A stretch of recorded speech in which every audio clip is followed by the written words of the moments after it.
Subhanaka la ilma lana illa ma 'allamtana innaka antal alimul hakim. Rabbi shrah li sadri wa yassir li amri wahlul 'uqdatan min lisani yafqahu qawli. Rabbi yassir wa la tu'assir. Rabbi tamim bi khair.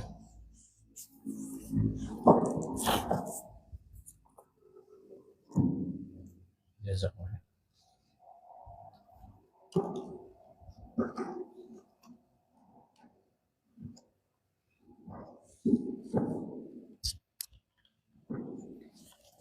Bismillahirrahmanirrahim.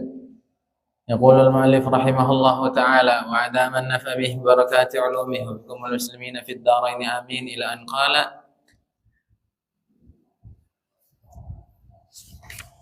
wa li'alimil ukhra alamatun tura la yatlubu ad-dunya bi'ilmi masaila wa lidzalika ayatun takunu katsiratun alla yukhalifa qawluhu ma yaf'ala wa yakuna bil ma'muri awwala 'amilin wa 'anil ladzi yanha tajannaba awwala wa yakuna mu'taniyan bi 'ilmin arghaba fi ta'atin nahin 'anid dunya jtala mutawaqqiyan 'ilman yakunu mukaththira qilan wa qala wal jidala musawwila wa yakunu mujtaniban tarafuha mat'amin wa bimaskanin wa athathin dzaka tajammula wa tana'uman wa tazayyunan bilibasihi wa ilal qana'ati wat taqalluli ma'ila wa yakunu munqabidan 'ani sultani dha alla yakuna 'alaihi yawman dakhila illa linushin aw lidaf'i mazalimi aw lisyafa'ati fil maradi fadkhula.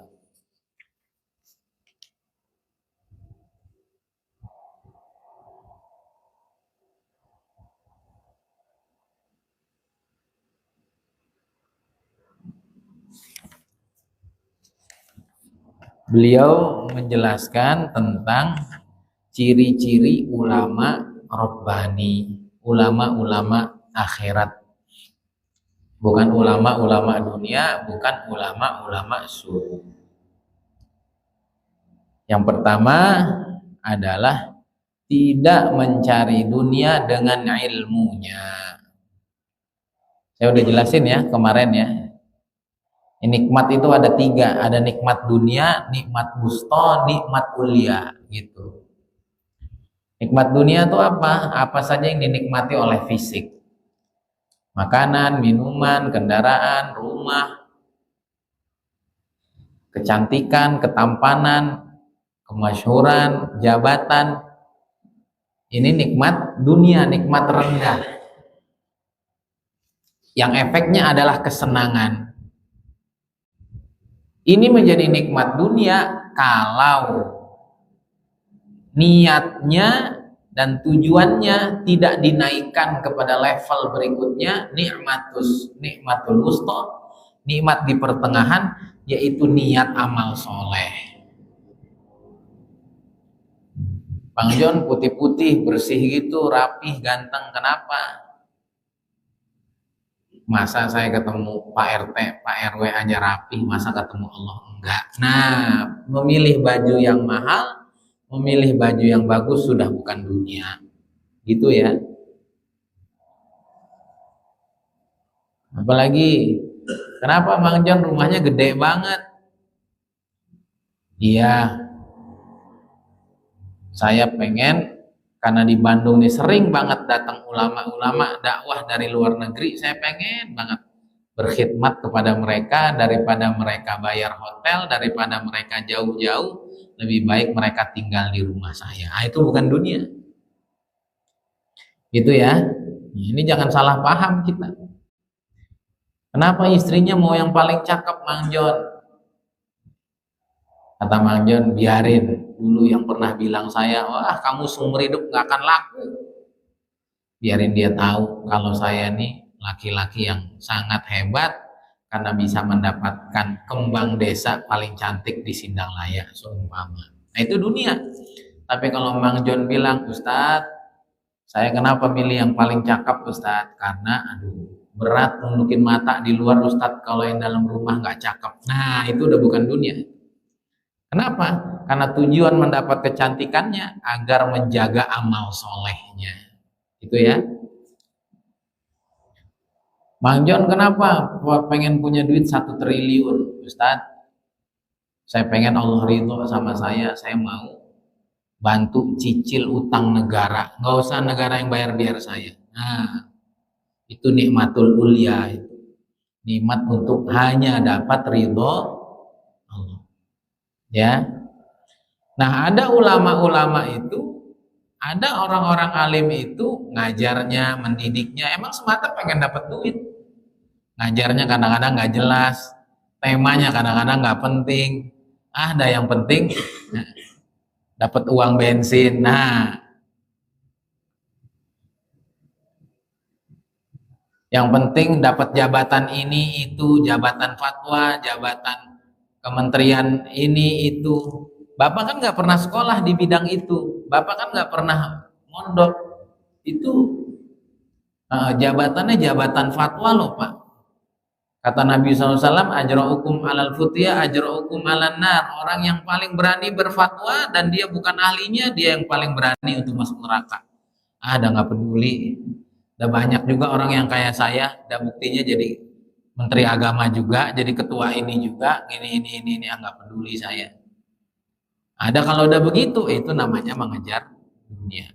Kenapa Mang John maksain jadi ketua MUI Cimenyan, Pak Ustadz? Saya sebenarnya malas dan saya nggak mau. Udah nggak ada duitnya juga Pak Ustadz, capek juga. Tapi saya lihat di tempat ini, sepaham saya, tidak ada yang lebih ahli fikih melebihi saya. Saya khawatir umat dijerumuskan kepada fatwa-fatwa yang menyimpang. Akhirnya saya ambil jabatannya. Nah itu bukan dunia. Begitu ya. Makanya nggak boleh cepat-cepat menuduh orang, wah ini ngejar dunia, ini cinta dunia, nggak boleh. Karena itu bicaranya bicara apa? Bicaranya bicara niatan, bicara tujuannya apa dia mengambil itu semua. Sekarang saya tanya, Nabi Sulaiman kaya nggak? Banget.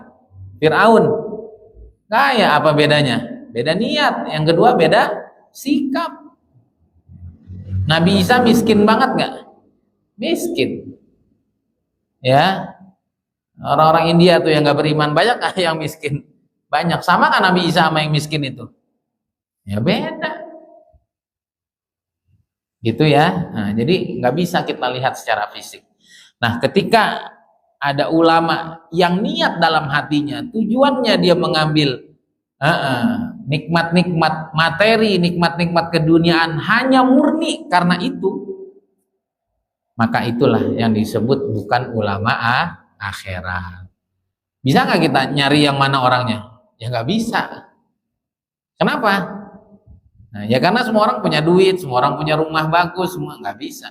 Dan kita nggak pernah tahu apa niatan seseorang. Maka ini aja contoh nih, Kiai Uzairon dulu pernah bilang, ambillah gaji, ambillah upah kamu ngajar agar bisa ngajar. Jangan mengajar untuk mengambil upah. Sama nggak perilakunya? Sama-sama apa? Sama-sama ngambil upah, tapi niatnya beda, udah beda tuh. Yang satu ngajar biar dapat upah, yang satu ambil upah biar bisa ngajar. Lagi mana mau ngajar kalau dapurnya nggak ngebul? Pak Ustadz mana udah nggak ngajar lagi ya? Nggak ada yang ngurusin dapur saya, udah saya ngurus aja sendiri. Paham ya? Jadi perilakunya boleh sama, maka kita nggak bisa nebak-nebak. Nah makanya kalau ada kitab, kalau ada ucapan ulama, kalau ada ayat bicara tentang tanda-tanda jelek, tanda-tanda tidak baik, nah itu mah buat introspeksi kita, bukan untuk nilai orang lain. Gitu ya. Kalau ada yang baik-baik, nah itu untuk orang lain, kita mah curiga sama diri kita. Kalau bicara ikhlas, kita yang ngerasa ikhlas. Nah, kan gitu. Orang lain dituduh nggak ikhlas, jangan. Kalau ada yang baik, itu orang lain, kita mah belum ikhlas. Kalau ada yang tidak baik, ini mah introspeksi saya, orang lain mah nggak kayak saya. Gitu ya. Nah kadang-kadang orang tuh kalau buruk, yang buruk-buruk buat orang, yang baik-baik, padahal dia buruk, ngerasa dianya sudah baik. Nah, tidak begitu. gitu ya. Tidak mencari nikmat-nikmat dunia, nikmat-nikmat materi dengan ilmunya. Kemudian kata beliau banyak lagi tanda-tandanya. Yang berikutnya yang kedua, alla yukhalifa qauluhu ma yaf'ala, ucapan sama tindakannya sama. Nyuruh orang sedekah, sedekah dia. Nyuruh orang jangan maksiat, oh dia orang paling anti maksiat. Nyuruh orang tahajud, dia tahajud. Nyuruh orang harus sabar, dia orang paling sabar. Nyuruh orang jangan berhubungan dengan lawan jenis, dia orang yang paling jauh dengan lawan jenis. Yang haram, bukan yang halal ya. Sama yang halal nggak berhubungan, nah itu homreng ya. Amilin wa anil ladzi yanha tajannaba awwala, terhadap apa yang Allah perintah dia orang yang paling, atau terhadap apa yang dia perintahkan kepada umat, dia orang pertama yang ngerjain. Dan terhadap apa yang dia larang kepada umat, dia orang pertama yang menjauhi. Nah, ini sifat Nabi SAW. Nabi SAW pernah berkata, saya adalah orang pertama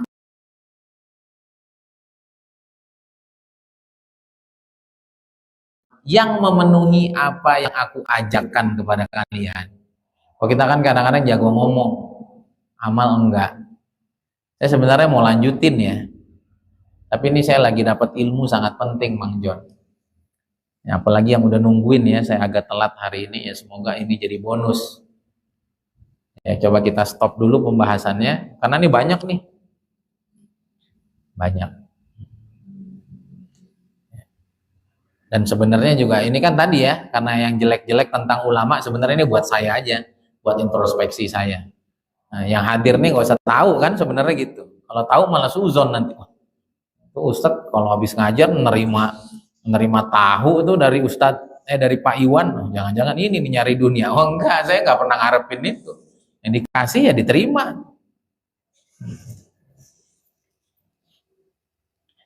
Nah, ini kan rata-rata kita orang soleh yang hadir ini, baik secara offline ataupun online. Rata-rata kita pernah ngajak kebaikan, bener nggak Pak Iwan? Pernah. Bang John juga minimal pernah ngajak atau melarang yang nggak baik kepada anak, bener nggak? Sekarang kira-kira udah belum yang baik-baik yang kita suruh ke, udah belum yang baik-baik yang kita suruh ke orang ngerjain, yang nggak baik yang kita larang orang untuk nggak ngerjain, kita juga nggak ngerjain, udah belum? Kadang-kadang ada aja yang lolos, bener nggak? Ini saya punya ilmu bagus banget. Allah titipin ke saya melalui baca sebuah buku ya. Dan ini cocok banget buat teman-teman tablik, buat teman-teman dai, buat teman-teman penceramah. Jadi kadang-kadang orang ceramah itu, orang ngajak kebaikan itu kadang-kadang susah ngamalinnya. Atau ngelarang dari kemungkaran dia susah ninggalinnya karena udah kebiasaan. Agar lebih mudah mindsetnya kita rubah. Gimana mindsetnya? Yang pertama gini dulu ya, ini ada di satu buku. Saya mau tanya dulu nih. Kita diciptain di dunia tujuannya apa? Hah?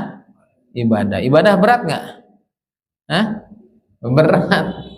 Udah sholat lagi, aduh tahajud, aduh bentar lagi mau Ramadan, bener nggak? Berat.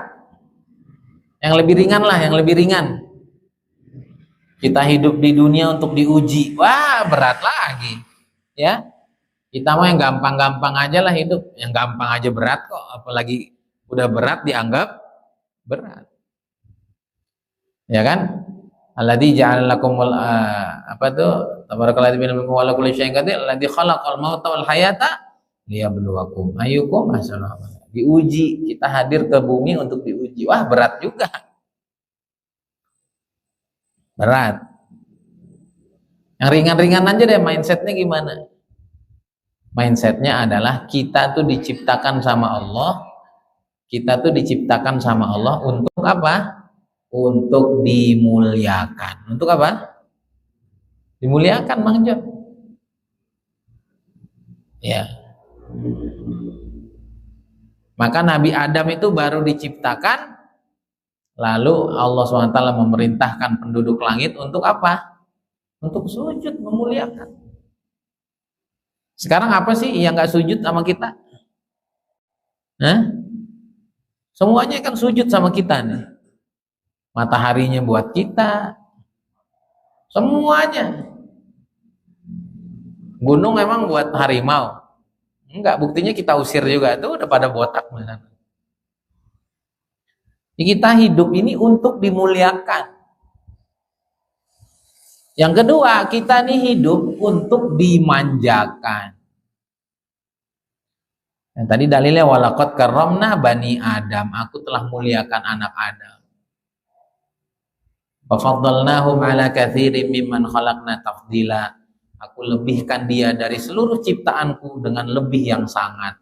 Coba apa yang sama dengan manusia? Enggak ada. Ada nggak laut kita lewat dia marah, kurang ajar, kecil-kecil, berjalan di atas kami, maksiat lagi? Nggak ada kan? Ada nggak tanah kita injak-injak dia marah, kurang ajar? Nggak ada. Nah, kita diciptakan untuk dimanja. Maka Allah SWT berfirman kepada Nabi Adam, wa qulna ya Adamu uskun anta wa zawjukal jannah wa kula minha ragadan haitsu syi'tuma wa la taqraba hadhihi syajarah fatakuna minadh dhalimin. Hei Adam, tinggallah kamu di surga bersama istrimu, makanlah semaumu, sepuasmu. Nah, kapan kita dimuliakan? Kapan kita dimanjakan? Kapan?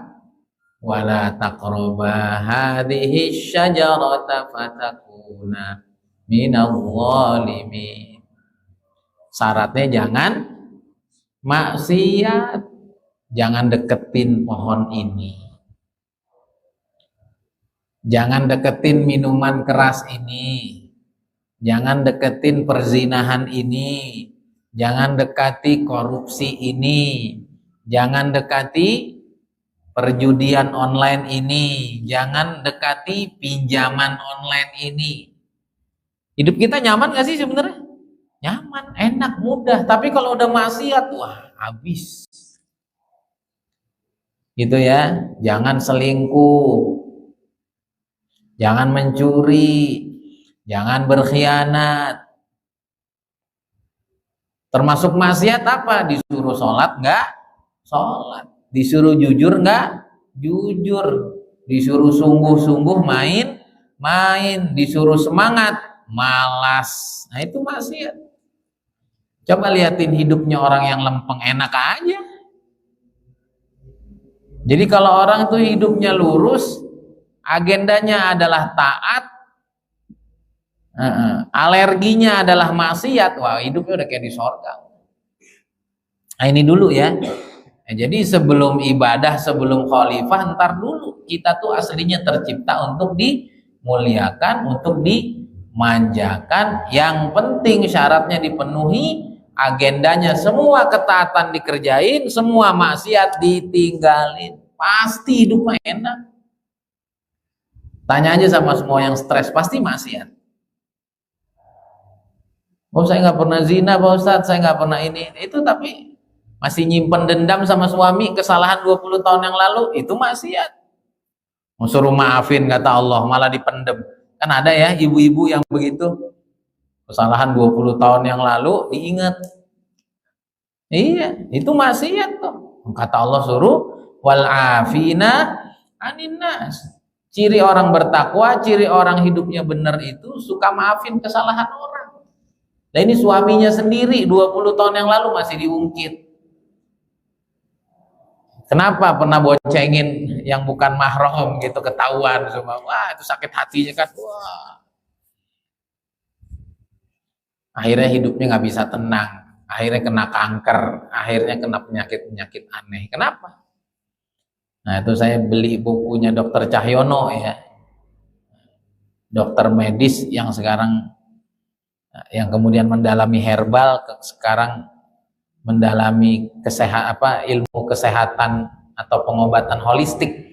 Holistik itu menggabungkan medis dengan herbal, diambil jalan tengahnya. Cakep.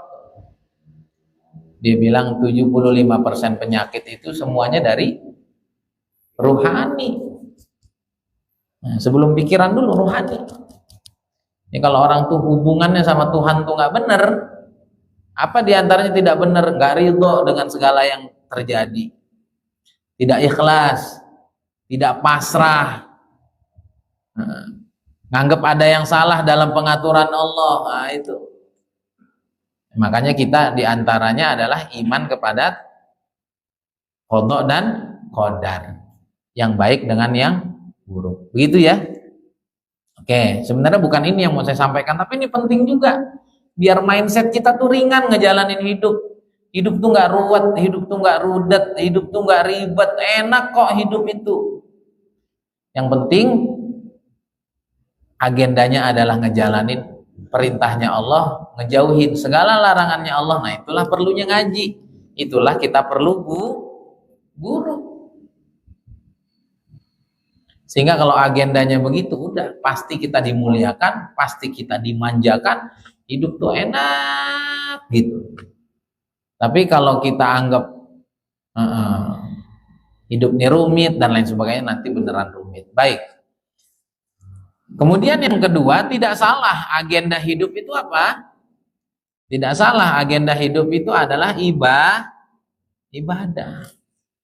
Wa ma khalaqtul jinna wal insa illa liya'budun. Tidak aku ciptakan jin dan manusia kecuali untuk menyembah. Ya, menyembah kan bahasa lainnya itu apa? Ngabdi, apa? Mengabdi. Nyembah itu bahasa lainnya apa? Menghamba. Nyembah itu bahasa lainnya apa? Memperbudak diri. Jadi budak. Gitu ya. Maka yang menghamba juga apa? Pasrah total. Ngikutin yang kita menghamba kepadanya. Nah, gampangnya beginilah. Gampangnya seperti ini. Ibadah-ibadah yang kita lakukan itu hakikatnya adalah kontrak penghambaan. Kontrak penghambaan bahasanya nggak familiar. Adalah kontrak kerja kita sama Allah. Maka ada fadilah amal, bener nggak? Rakaatul fajri khairun minad dunya wa ma fiha. 2 rakaat sholat fajar, sholat qabliyah subuh lebih baik daripada dunia beserta isinya. Itu kerja nggak? Hah? Kerja itu. Kerja. Ya. Nah, maka mindsetnya adalah kerja itu ibadah. Ibadah itu kerja. Coba deh rubah mindsetnya. Ya, dirubah mindsetnya.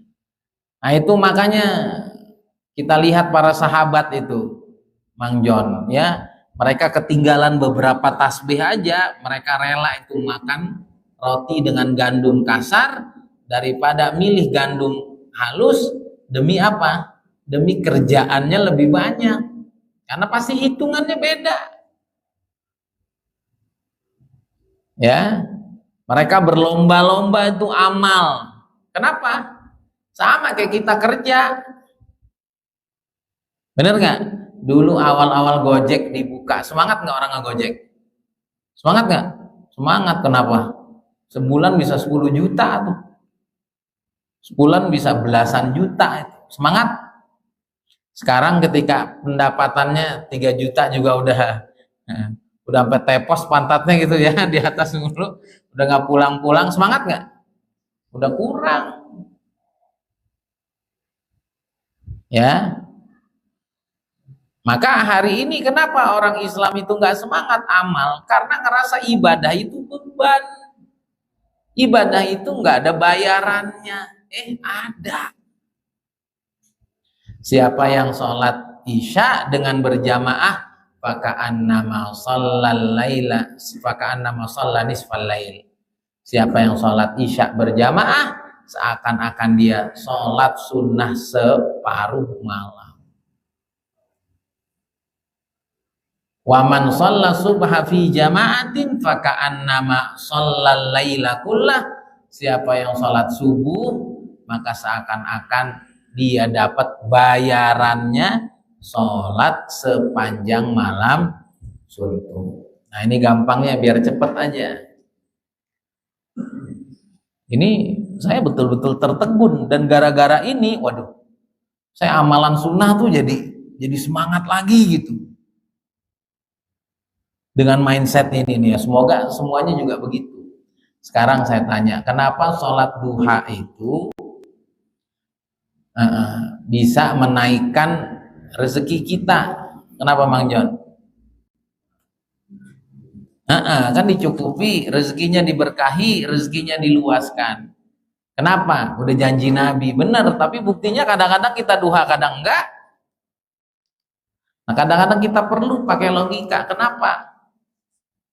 Maka di buku itu disebutkan bahwa sholat duha itu kan waktunya orang nyari duit. Orang kalau nyari duit semangat nggak Pak Iwan? Semangat. Maka Allah bilang sini, jangan buru-buru ke pasar, jangan buru-buru ke kantor, sini dulu. Kata Allah di dalam hadis qudsi, sholat dulu 4 rakaat. Kata Allah, aku cukupi seluruh keperluanmu satu hari ini. Kadang-kadang orang keluar rumah ngojek, cukup nggak buat sehari? Kadang-kadang belum tentu. Orang dagang, belum tentu. Itu saya dagang 10 ribuan sarapan, ini lagi di bawah aja. Allah pengen ngasih tahu.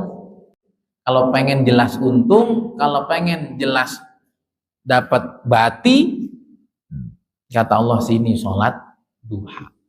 Karena waktu sholat duha itu adalah waktu orang produktif mencari uang, maka bayaran orang sholat duha itu rezekinya, uangnya akan Allah tambah. Orang keluar rumah untuk mencukupi keperluannya, maka orang yang sholat duha, janji Allah, janji Rasulullah SAW, keperluannya akan Allah cukupi. Nah itu kalau berapa rakaat? 4 rakaat. 4 rakaat Allah cukupi. Kalau pengen lebih, ya 8. Beneran ini, kalau kita punya mindset ini, wah sekarang saya udah 3 hari nih, saya sholat duha 12 rakaat aja. Karena kalau 4, cukup. Kalau 8, lebih. Kalau 12, lebih banyak. Ayo kita istiqomah nggak duha? Saya jujur aja, sebelum ini saya kadang duha, kadang enggak. Kenapa? Lebih yakin dengan bisnis kita, lebih yakin dengan kerjaan kita, lebih yakin dengan bos kita. Nah inilah agama, agar kita yakin sama amal. Buat apa sih tablik? Biar yakin sama amal. Semua cita-cita tuh dibayar dengan amal. Sekarang pertanyaannya, kenapa tahajud? Menghapuskan dosa, mengabulkan doa, menghilangkan penyakit, mengangkat derajat, ya, diluaskan rezeki. Kenapa?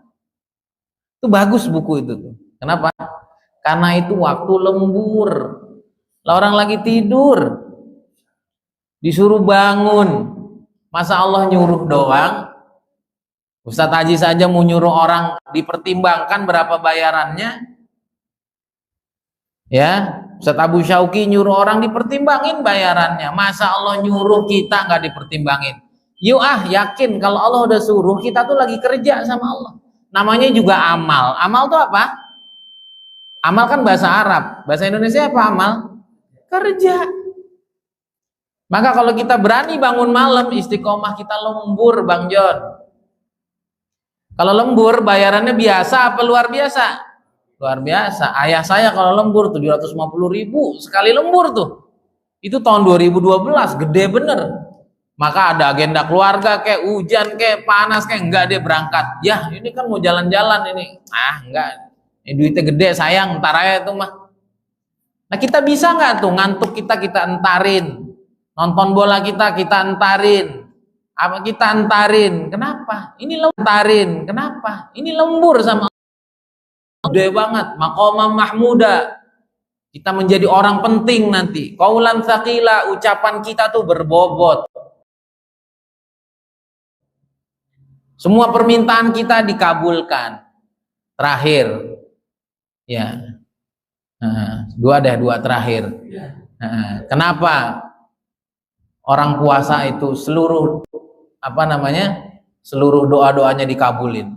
Kenapa? Kerjanya dari pagi sampai sore, ya kan? Ada 3 orang yang doanya tidak akan ditolak, diantaranya adalah as-shaim hatta yuftir, orang puasa sampai buka. Itu balasan dari Allah tuh.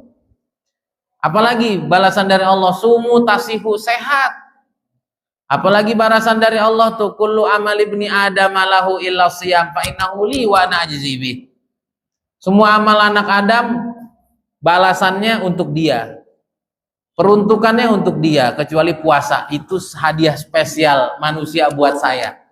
Maka karena itu hadiah spesial, nanti aku kasih balasannya terserah aku. Apa nggak keren tuh? Kenapa? Dari pagi sampai maghrib, dari subuh sampai maghrib, ngikutin agendanya Allah. Kerja sama Allah. Nah, ini baru terakhir. Sekarang pertanyaannya, jadi kita nanti mau Ramadan, kita harus semangat, kita kerja 30 hari sama Allah. Sok minta apa aja. Bener gak? Tapi kan kita begitu, Ramadan datang kita malas. Kenapa? Kita ngerasa ibadah itu beban. Enggak, ibadah ini kerja kita sama Allah. Ulama dulu, orang dulu tuh ngerasa itu. Makanya mereka tuh istiqomah duha, istiqomah tahajud, istiqomah baca Quran. Kenapa? Semua waktu yang diambil Allah bayar semua. Terakhir, kenapa haji dan umroh bisa menghapus kemiskinan? Kenapa, Mang John? Karena kalau tadi kerjanya nggak pakai duit semua tuh, cuman